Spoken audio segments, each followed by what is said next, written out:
الحمد لله الحمد لله نحمده ونستعينه ونستغفره ونؤمن به ونتوكل عليه ونعوذ بالله من شرور أنفسنا ومن سيئات أعمالنا من يهده الله فلا مضل له ومن يضلله فلا هادي له ونشهد أن لا إله إلا الله وحده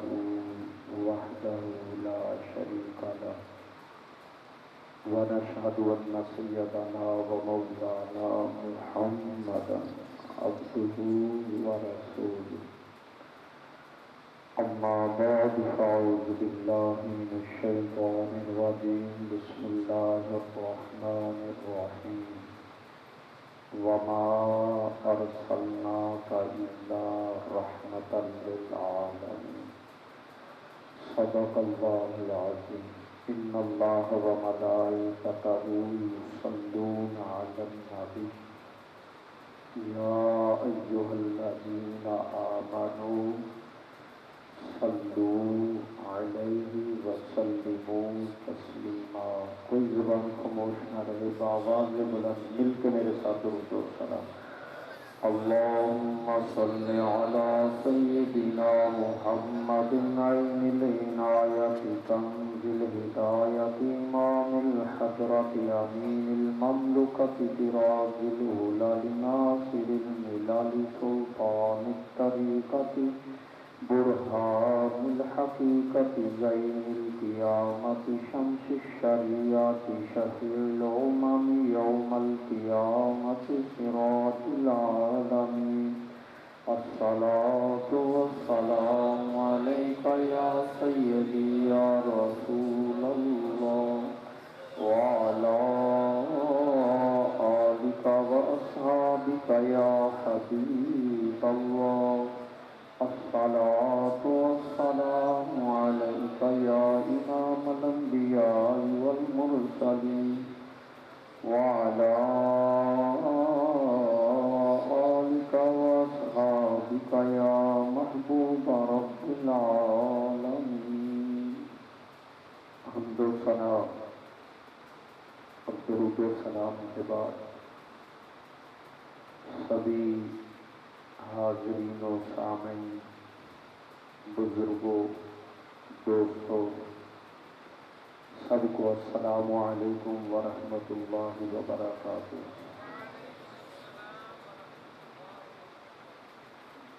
آج ماہ ربیع الاول شریف کی اب یہ تاریخ 11 ہو چکی ہے. میں اور آپ حضرت علامہ مولانا مفتی قمر زمان صاحب ان کی دعوت پر مسجد حاضہ میں حاضر ہیں. دعا ہے کہ اللہ تعالیٰ میرا اور آپ سب کا مل بیٹھنا اللہ تعالیٰ قبول فرمائے. چند اصلاحی باتیں ہوں گی. مقصود جو ہے وہ صرف اور صرف اپنی اور آپ سب کی اصلاح کی کوشش ہے. اللہ تعالیٰ مجھے اور آپ کو سمجھ کر عمل کی توفیق عطا فرمائے. جو میں نے آیات مبارکہ پڑھی ہے وَمَا أَرْسَلْنَاكَ إِلَّا رَحْمَةً لِلْعَالَمِينَ، یعنی رب تعالیٰ نے اپنے محبوب آخر الزمان نبی کو ایک محلے کے لیے نہیں، ایک شہر کے لیے نہیں، ایک ملک کے لیے نہیں، ایک زمانے کے لیے نہیں، بلکہ حضرت آدم علیہ السلام سے لے کر قیامت تک جن و بشر حیوان کوئی بھی چیز اللہ تعالیٰ نے اپنے محبوب آخر الزمان نبی کو سب کے لیے رحمت بنا کر بھیجا.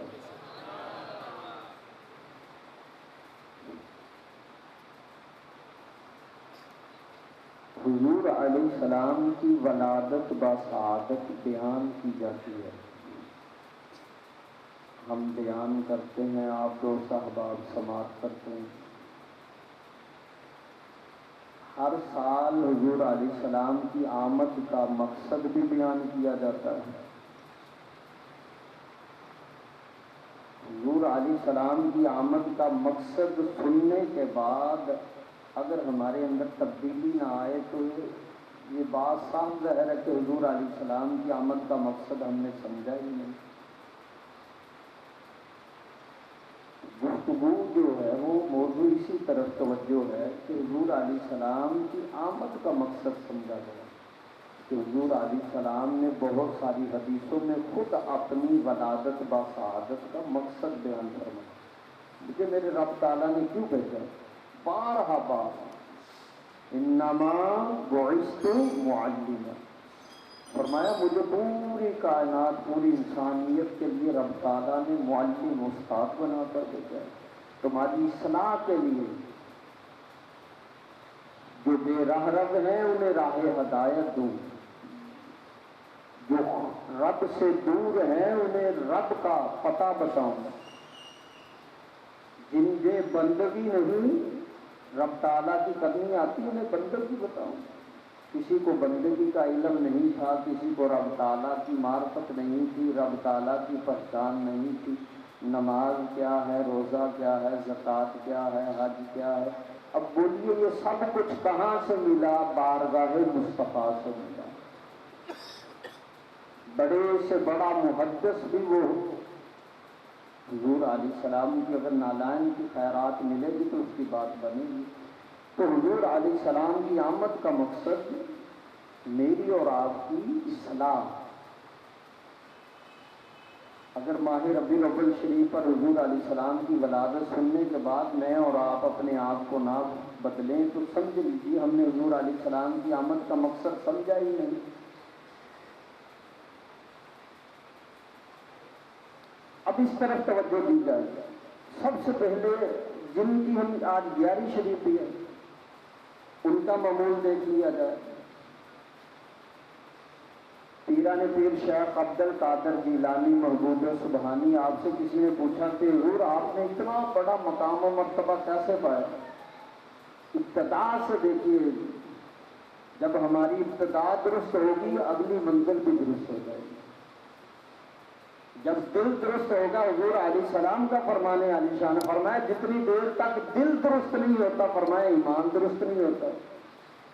توجہ دیجیے، جب تک نیت نہیں درست ہوگی، دل درست نہیں ہوگا تو ایمان نہیں درست ہوگا۔ اصلاح کی اپنی صحابہ کی، آنے والے 1400 سال پہلے حضور علیہ السلام کے آج بھی ہمیں فرمان ملتے ہیں۔ فرمایا دل درست ہے تو ایمان درست ہے، نگاہ درست ہے تو دل درست ہے، اگر نگاہ درست نہیں تو دل بھی درست نہیں، اگر دل درست نہیں ہے تو فرمایا کہ ایمان درست نہیں ہوگا۔ اتنی باریکی کی بات حضور علیہ السلام نے فرمایا نگاہ درست ہے تو دل درست ہے، دل درست ہے تو ایمان درست ہے، ایمان ٹھیک ہے۔ اگر نگاہ ٹھیک نہیں ہے،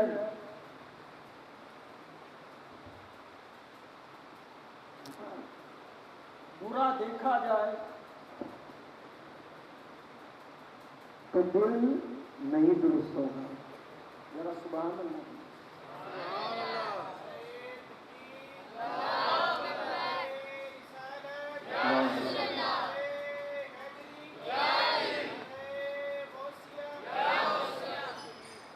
اب بزرگان دین کی زیادہ تر کوشش پتہ کس چیز کو؟ نیت درست ہو، نگاہ درست ہو، دل درست ہو، قول و فعل ایک ہونا چاہیے، دونوں چیزوں کے اندر متضاد نہیں ہونا چاہیے۔ آج ہمارے اندر خرابی یہ ہے، نیت درست نہیں، نگاہ درست نہیں، قول و فعل کے اندر دونوں کے اندر بہت فرق ہے۔ کہا کچھ اور جاتا ہے۔ آپ کسی بھی دکان پر سودا لینے کے لیے چلے جائیں، جو سامنے رکھا ہوگا اور ہوگا، دیا جائے گا تو اور دیا جائے گا۔ ہمارا سب کا یہی حال ہے۔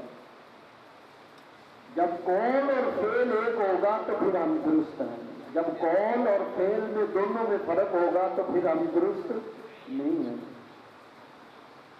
میرے نبی پاک بلند آواز سے بولیے صلی اللہ، ساتھ ساتھ آپ نے بولنا صلی اللہ۔ ہم سب سے بڑا عبادت گزار نیک کسے کہتے ہیں؟ جس نے نماز پڑھ لی، جس نے خیرات دے دی، صدقہ بڑا کر دیا، لوگوں میں اچھا بن ٹھن کر دکھا دیا، امامہ رکھ لیا، لباس صوفیوں جیسا ہے اس کی وضع قطع کر لی۔ حضور علیہ السلام نے فرمایا جاننا چاہتے ہو نیک کون ہے، عابد کون ہے؟ فرمایا وہ نیک ہے جو تنہائی جس کی پاک ہے، وہ نیک ہے۔ اگر تنہائی پاک نہیں ہے تو وہ نیک نہیں ہے۔ زمانے کے سامنے جیسا بھی بن کر دکھائے، داڑھی ہو، دستار ہو، جبہ ہو، نیکوکاروں جیسی وضاحت ہو، سب اگر اس کی تنہائی پاک نہیں تو وہ نیک نہیں ہے۔ اگر نگاہ درست نہیں ہے تو دل درست نہیں ہے، دل درست نہیں تو ایمان ہی درست نہیں ہے، نیت درست نہیں ہے تو جب آپ اس محفل میں آئے تو آپ کو کچھ بھی نہیں ملے گا۔ پیران پیر شیخ عبد القادر جیلانی آپ سے پوچھا گیا حضور آپ نے یہ مقام کیسے پایا، اتنے بڑے مقام پر آپ کیسے پہنچے؟ تو آپ نے فرمایا کہ جب ہمارے زمانے کے اندر آپ 4 بزرگوں کی آپ نے بزرگوں کے ہاتھوں پر بیعت کی۔ فرماتے ہیں کہ جب میں ان بزرگوں کی مجلس، ان کی محفل، ان کی صحبت میں جایا کرتا تھا، کچھ لوگ کہتے تھے کہ وہاں اس لیے جانا ہے کہ وہاں کھانا عالیشان پکتا ہے، کچھ اس لیے جایا کرتے تھے کہ ان کا واز جو ہوتا ہے اس کے اندر سوز اور گداز ہوتا ہے۔ یعنی ہر کوئی اپنی دنیاوی نیت لے کر جایا کرتا تھا۔ سلطان اور عارفی رحمت اللہ علیہ اسی طرح عصر کی نماز پڑھا کر بیٹھے ہوئے تھے، لوگوں کا حالہ بن گیا۔ آپ نے پوچھا، ایک آدمی سے پوچھا کیسے آیا؟ اس نے بتایا کہ حضور جو بھینس ہے وہ دودھ نہیں دیتی، پیڑا لے کر آیا ہوں یہ پڑھ دیں۔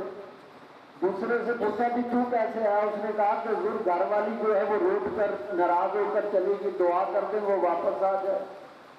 تیسرے سے پوچھا، اس نے کہا گھر میں بے برکتی بہت ہے، کاروبار میں برکت نہیں ہے، آپ کما کر لاتا ہوں، دعا کر دے برکت آ جائے۔ پتہ ہے آپ نے کیا کہا؟ فرمایا میں تو کچھ اور ہی نیت لے کر بیٹھا ہوا تھا۔ آپ نے یوں کر کے سینے پر ہاتھ مارا، فرمایا دل دا محرم کوئی نہ ملیا، جو ملیا سو غرضی ہوں۔ سب اپنی غرض لے کر آتے ہیں۔ کاش کہ کوئی اس لیے آئے کہ میں نے اللہ کے گھر میں اپنے رب کو راضی کرنا ہے، کاش کہ اس لیے آئے کہ میرے سجدوں کے اندر مجھے سرور مل جائے، کاش کہ اس لیے آئے کہ میری آنکھ جھکے میں کہوں سبحان ربی اعلیٰ اللہ تو آواز آئے لبیک عبدی لبیک عبدی۔ تو اس نیت سے بھی آئے۔ ہم دنیاوی غرض لے کر آتے ہیں، دنیاوی ضروریات لے کر آتے ہیں، کبھی اپنے مالک کو منانے کے لیے تو آتے ہی نہیں۔ مولا میں تیرے محبوب کے دین سے ناواقف ہوں، کبھی اس نیت سے آئے ہی نہیں، سن لی جائے کوئی بات۔ تو پوچھا تو آپ نے ایک ہی بات کہی، فرمایا یہ مقام، یہ مرتبہ، جو کچھ بھی اگر غوث اعظم کو ملا وہ اس لیے ملا، دوسرے نیت کچھ اور لے کر جایا کرتے تھے، میں نیت یہ لے کر جایا کرتا تھا کہ یہ اللہ کا محبوب کامل ولی ہے، مولا تیرا نیک بندہ ہے، تو مجھے بھی اپنی محبت عطا فرما۔ تو اللہ تعالیٰ نے مجھے اپنی محبت عطا فرما دی۔ آپ بزرگ بیٹھے ہیں، سفید داڑھیوں والے بیٹھے، کبھی ان کے پاس بیٹھا جائے تو وہ کیا کہتے ہیں؟ پھل میٹھا میں لگتا، نیت درست منزل درست، نیت درست نہیں منزل درست نہیں۔ ہمارا آنا یہاں اپنی اصلاح کے لیے نہیں ہوتا، ایک عالم کا بولنا وہ دوسروں کی اصلاح کے لیے نہیں ہوتا، وہ تنقید کے لیے ہوگا۔ میں اپنی بات کر دوں، اسی لیے علامہ اقبال رحمت اللہ علیہ نے کیا خوب فرمایا، فرمایا اپنے ہی من میں ڈوب کر پا جا سراغ زندگی، کسی کا نہیں بنتا تو نہ بن، اپنا تو بن۔ کہ ہم کسی کے ساتھ بھلائی نہیں کر سکتے تو کم سے کم اپنے ساتھ تو بھلائی تو کریں، کسی کو نیکی کے راستے پر نہیں لگا سکتے کم سے کم اپنے آپ کو نیکی کے راستے پر چلائیں، کسی کو سنت کی طرف نہیں لے کر آ سکتے کم سے کم ہم خود تو سنت کی پابندی کریں، دوسروں کو ہم نہیں قرآن پڑھا سکتے کم سے کم ہم خود تو قرآن پڑھیں۔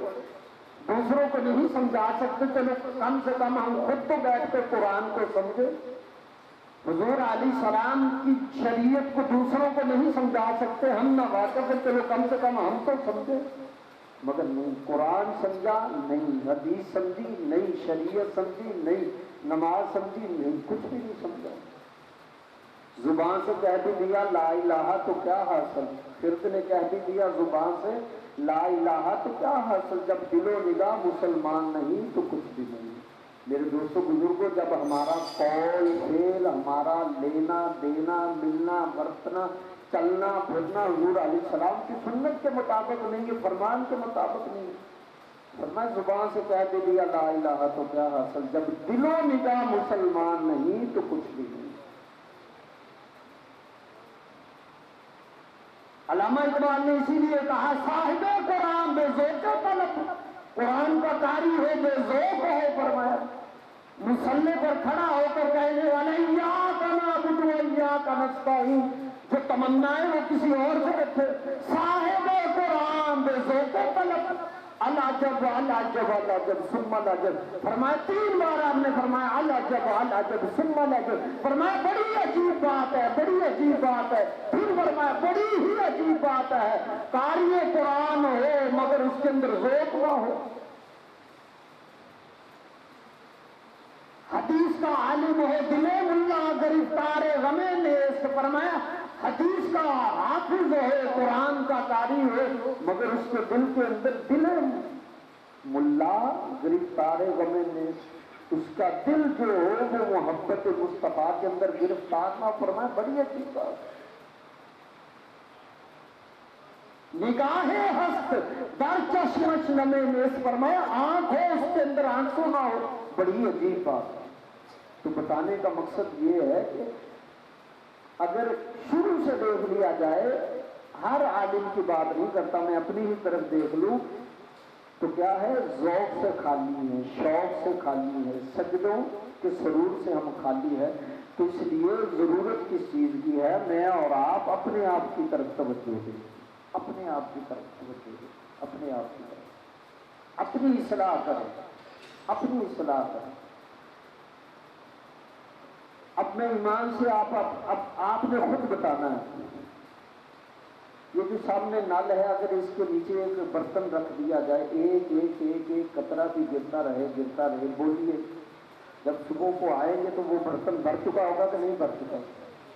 بولے بھر چکا ہوگا۔ آپ مسجد میں کتنی بار آتے ہیں؟ 5 بار آتے ہیں۔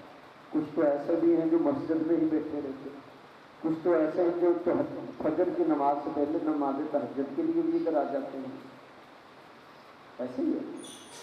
کبھی غور کریں، ایک مہینے کے اندر کتنے دن ہیں؟ 30 دن ہیں، تو سال کے کتنے ہو گئے؟ کتنے ہو گئے؟ 365۔ ہر روز کا، چلو بھی ہر روز کا نہیں، مہینے کے اندر 12، ایک سال کے اندر 12 مہینے ہیں، کوئی ایک آدمی حضور علیہ السلام کے 12 فرمان کسے یاد ہے؟ بولتے ہیں یہ کسی پر تنقید نہیں ہے۔ سال کے اندر 365 دن ہے، چلو 365 کو چھوڑ دو، ایک ہفتے کو لے لو، ایک ہفتے کے اندر کبھی ہم نے حضور علیہ السلام کا ایک فرمان یاد کیا ہو؟ بول رہے ہیں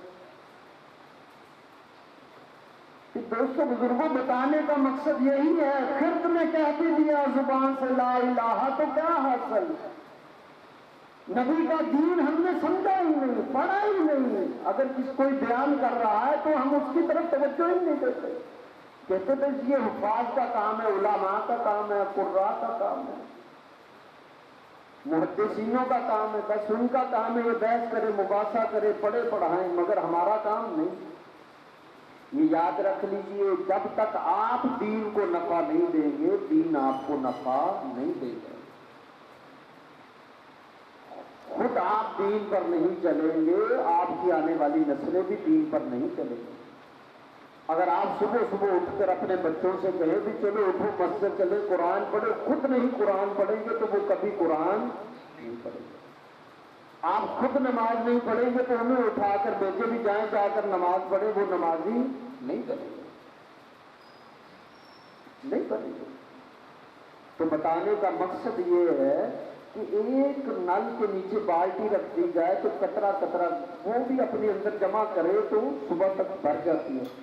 آپ نے شیخ سعدی رحمۃ اللہ علیہ کا تو نام سنا ہی ہوگا، مفتی صاحب سے سنتے ہی ہوگا، جن کی بہت ساری کتابیں پڑھائی جاتی ہیں، ادھر بچے پڑھتے ہوں گے، گلستان، بوستان، کریمہ سعدیہ، حق نامہ، بہت ساری کتابیں فارسی کی جو پڑھائی جاتی ہیں۔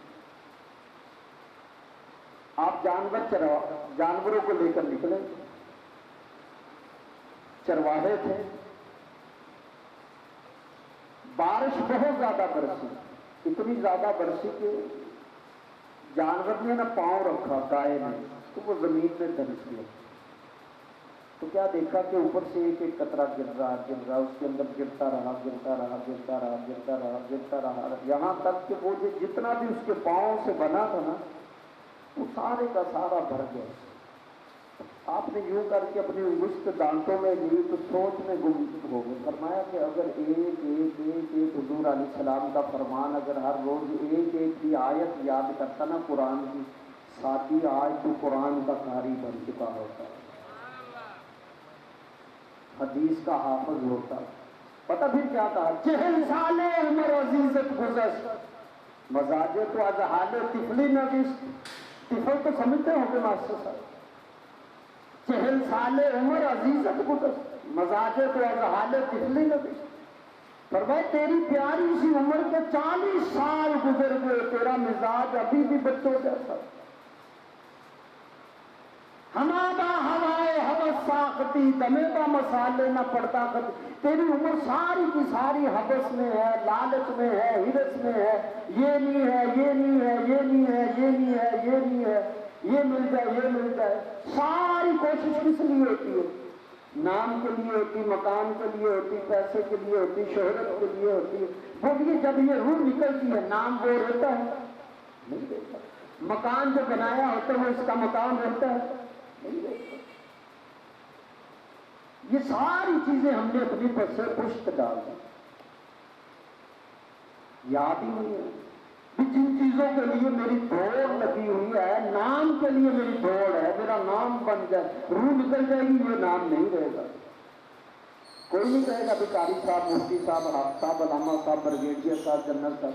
جب بھی کوئی اگر روح نکلتی تو کیا کہیں گے کہ میت کو کب اٹھانا ہے، میت کا جنازہ کب پڑھانا ہے؟ بولیے ایسے ہی ہے۔ ساری زندگی مکان کے لیے، یہ مکان بنایا ہوا اسی کا ہوگا، ایسے ہی ہے نا۔ یہ یاد رکھ لیجیے، آج ہی میری نظروں سے گزرا، جو محبت کے ساتھ سورۃ اخلاص کو 10 مرتبہ پڑھ لیتا ہے، اللہ اس کے لیے عالی شان جنت کے اندر محل بنا دیتا ہے۔ میرے نبی پاک صلی اللہ علیہ وسلم نے ارشاد فرمایا، دنیا کے مکانات وسیدہ ہوتے ہیں، ان کے حسن میں کمی آتی ہے، مگر جو وقت گزرتا چلا جائے گا، جو جنت کے اندر تیرے لیے محل بنے گا، اس کے حسن میں اضافہ ہوتا چلا جائے گا۔ ساری کوششیں دنیا کے لیے۔ تو آپ کیا فرماتے ہیں شیخ سعدی؟ تیری پیاری سی عمر کے 40 سال گزر گئے، اس کے اندر حبس، ہرس، لالچ، مکن تکیا بر عمرے نہ پائے دار، وہ تیری عمر نہ پائے دار ہے، مکن تکیا بر عمرے نہ پائے دار، مباش احمد از بازی روزگار۔ ایک نہ ایک دن تو کیا ہوگا، تو اپنی زندگی کی بازی ہار ہی جائے۔ کیا ہوگا؟ 50 ہے، 60 ہے، 70 ہے، 80 ہے، حد 100 چلا جائے گا، پھر کیا ہوگا؟ مباش از بازی روزگار، مکن تکیا بر عمرے نہ پائے گا۔ زندگی کی بازی کو ہار ہی ہار جانی ہے۔